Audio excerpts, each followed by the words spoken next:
I kept putting off recording this one today, and now I'm like an hour and a half late for actually having done the one for technically the 26th. Um, I I was gonna do it before stream, and I got distracted, and then I was gonna do it middle of stream, but I was getting frustrated by the fact that it was Dark Souls 2 that I was playing. And then I just kept getting asked the question, "Why are you playing this if you don't like Dark Souls 2?" It's because I'm being stubborn, and I want the VOD of me playing the game on my YouTube channel. No other reason than that.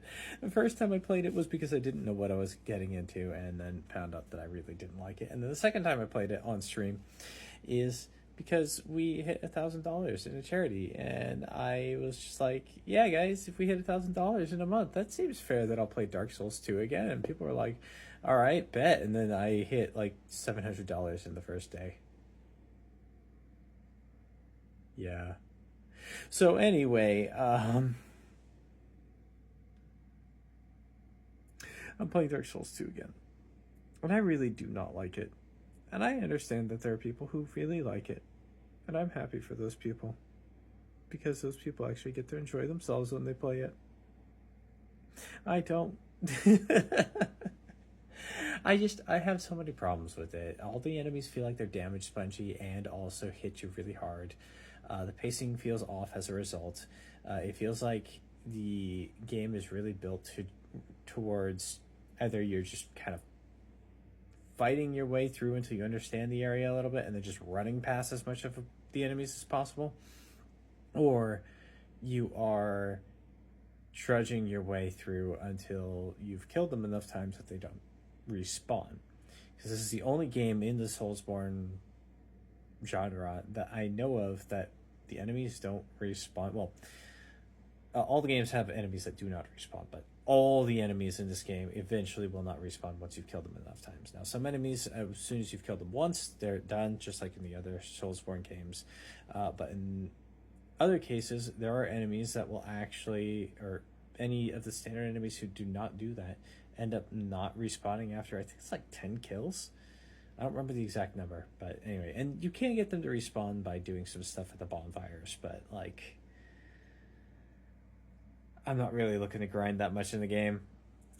I can beat most of the bosses that I have to beat without doing too much grinding.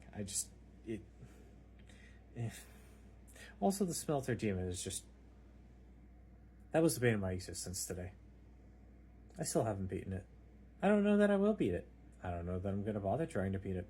Turns out that I can actually just bypass it and not have to beat it at all. So we might be doing that instead. But yeah, anyway. I don't know. And the placement of bonfires feels really weird compared to the previous games. Like Dark Souls 1, there were some slogs. Yes, but oftentimes you had enough resources and enemies weren't quite as tanky or dealt as much damage all at once. At least not in the same enemy combination or as a combination. But I also played through with miracles and shields, so I had extra healing and I had pretty good ways of turtling up, and so I was able to just kind of like trudge through and just kind of push through and just, typically I'd make it to each bonfire before I actually ran out of my resources that I needed to be able to survive. So yeah, I don't know, maybe I'd be having a more fun time if I was playing with miracles.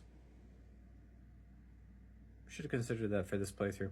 Oh well, anyway, be excellent to each other, be excellent to yourselves, and I hope to see you in the next one. Bye-bye.